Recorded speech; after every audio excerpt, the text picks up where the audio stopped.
Hi, நான் உங்களின் நான். இது வாய்ஸ் ஆஃப் பெயின். வலிகளை பற்றி பேசப்படும். இருக்கிறதுலே பெரிய வலி.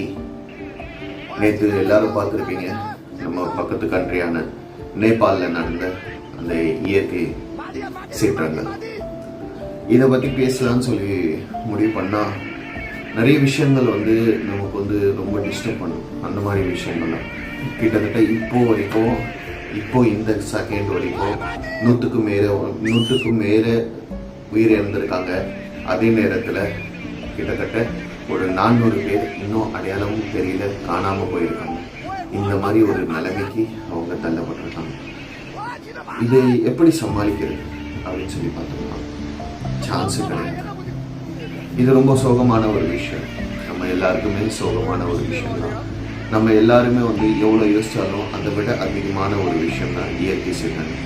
இந்த இயற்கை சீற்றங்கள் எப்போவுமே நம்ம எதிர்பார்க்கறத விட வேறு விதமான ஒரு விஷயமா இருக்கும். நம்மளால் அது எதுவுமே பண்ண முடியாது, எதுவுமே கடந்து போக முடியாது.